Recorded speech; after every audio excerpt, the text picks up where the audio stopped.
when you conceived of the film, what came up first, the concept of a farting corpse, or the emotional journey of the story? Like, what was the initial impetus of the idea? I mean, your question kind of leads to our answer, which is like, when people ask us that, it's hard to say like, what's the concept of a movie? You know, like there was one afternoon where Dan pitched to me the idea of a man escaping an island by writing a corpse's farts and beautiful music playing and him crying, and I thought that was really, really funny. But then I was like, we can never make that. No one will ever let us do it, and we should never do that. Yeah, and so we kind of filed it away as like a funny image. That wasn't like a concept for a feature, you know. But then much later, we came up with an emotional journey for those two characters, and we got really excited about like, well, that's a really unusual way to start a movie, and then we get to go interesting places. You know, we get to shake people out of their comfort zones with that silly idea. But the real idea for the movie, I guess, was, you know, yeah, we wanted to explore something. Hank and Manny. Yeah, we wanted to explore something very universal and very simple, but with really odd and strange things.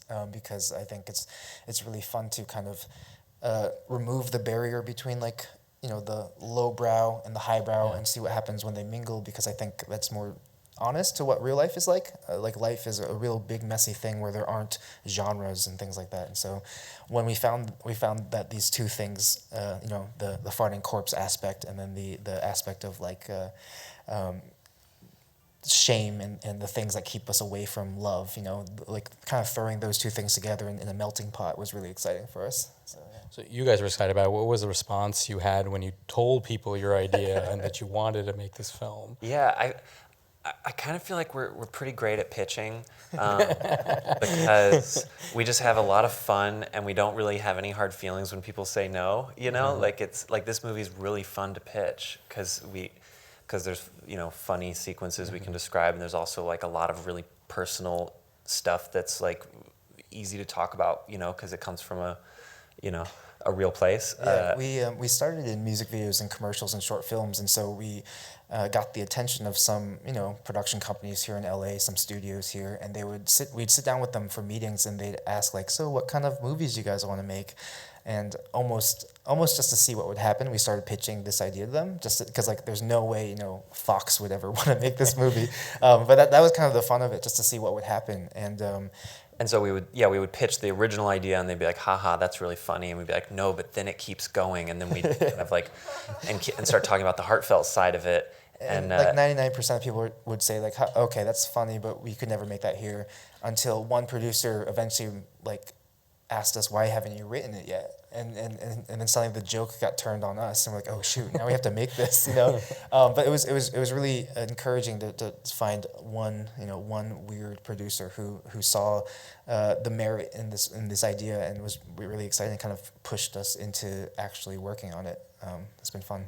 Yeah. Well, I want to also ask about the movies. I don't know how interesting of a question this is to you guys, but how much of the film is real? How much of it is, and do you want people to see it as real, or do you feel like it's a fantasy, or do you not care about that type of distinction at all? The one thing that we really wanted to make sure was always palpable was the emotional realness. Like, what the truth of the emotions was always the priority for us. And besides that, the rest of the film almost becomes like a Rorschach test. Depending on who's watching it, they can kind of, especially the ending. You know, we've had a lot of people ask us about the ending, and it's been really fun having them debate it right in front of us, and it kind of shows what kind of outlook you take into the film. Right, or like we've like had people be like, oh, I got in a huge fight with my boyfriend after the movie because this is not me talking. Someone said this that like this girl thought it was such a beautiful happy ending, and then he thought it was such a pessimistic delusional one, because for him it was definitely not real, and for her it was totally real. And I think we knew the movie wasn't clear enough that there was that ambiguity, but for us making it, we discovered like we had to treat it real, you know, like it wasn't a useful exercise to make the movie as writers and directors and keep asking like, oh, but this is in his head or whatever. you know, like it was. Especially for our actors, we just had to tell our actors this is real. Yeah, the whole crew, everyone, we had to just be like, no, Manny's doing that right now, you know, like let's photograph it like it's, you know, happening. Well, and speaking of actors, how did you go about casting? How did you get Daniel Radcliffe and Paul Dano involved in the film? Yeah, the odd thing about this project is like, you know, most people will say no, but the people who say yes are like so excited about it that they don't need any like pitching. You know, like we sent the script to Paul, and he sent back a request to get on a Skype, and he was basically already excited to be a part of the project. He had some questions, but it was kind of like, it's amazing that Paul Dano was like our favorite actor for this character, and he also happens to be like a like-minded weirdo. Like he's got a really strange sense of humor, so he just immediately understood what we were going for.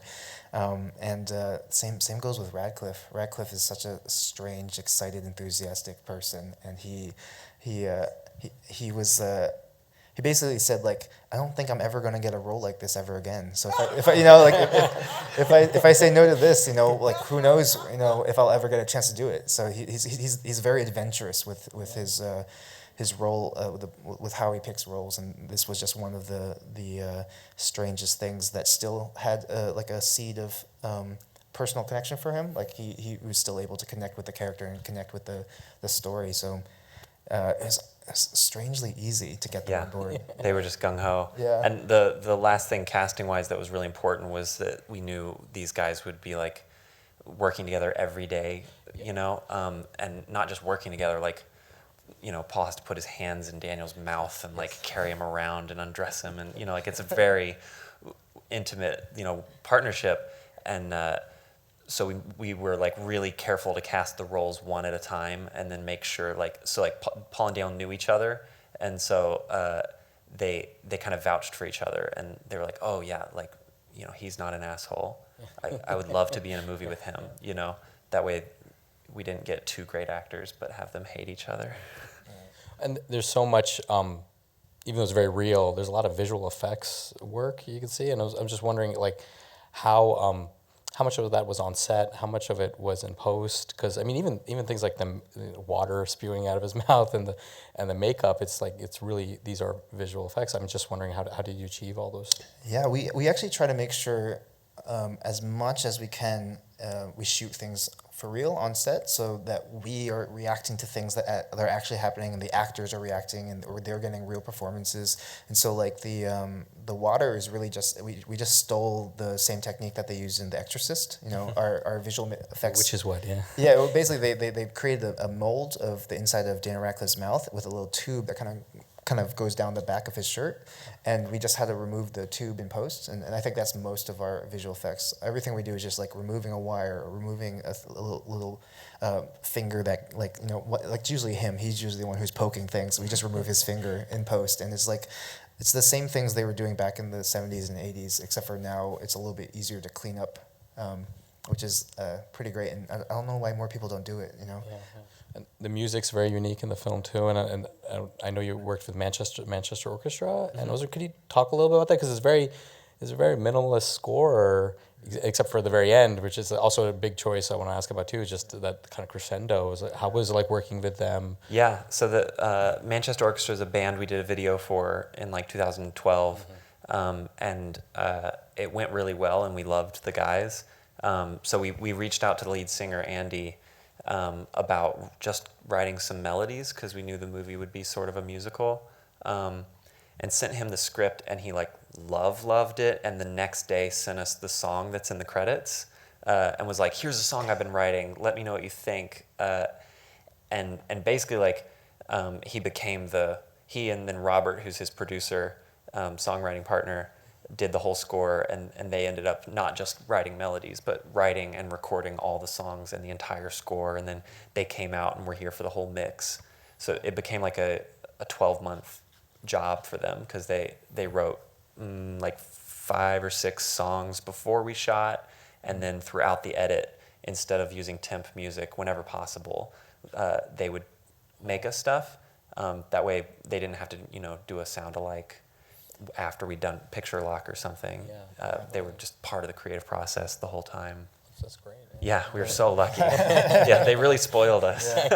But narratively, we knew that it was going to be a man isolated, both literally and figuratively. So we thought like, oh, if the whole score was just almost like the melodies in his head, that would be really interesting and just create a more personal, subjective experience overall. And so we told them you can do nothing but voices and hitting your body, smacking your face, hitting sticks and leaves and things like that. That is your palette, and that's all you can use. But we don't want it to sound like college a cappella. It was very important that, because college a cappella is all about the voice imitating instruments, but we wanted the voice to sound like the voice. And so we told them to yell so much that their throats got raspy, and we wanted them to sound drunk, and we wanted them to sound. So we kind of made sure it felt very much human and messy, up until, like you said, up until the end when sort of the real world kind of seeps into their fantasy and into their magical Eden. We wanted to bring kind of in more traditional score to kind of make you feel that transition, and then in the end it's kind of like a nice marriage of the two. You get the voices, you get the strings, you get all of it happening at once. It just felt like a really fun way to use the music to narratively push the film forward. And what about Cotton Eye Joe and the Jurassic Park theme? What was the impetus for using that in the film? Yeah, I mean, like you said, the idea of the score was like, oh, you would sing to yourself if you were stuck in the middle of nowhere. But specifically, we were thinking like, well, you would sing like, earworms, songs that get stuck in your head. And so then we liked the idea of like, what if we take one of our least favorite songs ever and then put it all in our movie? So that was Cotton Eye Joe. Yeah. We almost, it was between Cotton Eye Joe and then With Arms Wide Open by Creed. Those are the two we were debating. But Cotton Eye Joe is actually like an old, like spiritual, like a slave song from the 1800s. So it's free. You could put it in your movie. Yeah. And then Jurassic Park is kind of the opposite. That's free. Yeah. Jurassic Park is actually a song we love, obviously. And whenever we're brainstorming, a lot of times we'll start trying to like sing the music or like turn on a song. But when we sing, like I always either sing Jurassic Park or Kissed by a Rose in the Rain. Yeah. From Seal. By Seal, yeah. From Batman, yeah. Yeah, so that was kind of why we put Jurassic Park in, is because it's like, it's my catch-all song. That's like, anytime a movie is supposed to be emotional, I think of that song. Yeah. Well, we're running out of time, but I want to thank you both for being here so much, and thank you for bringing the film. Thank you so much. Thank you so much. Thank you guys for staying around. Thank you guys for staying. Thank you.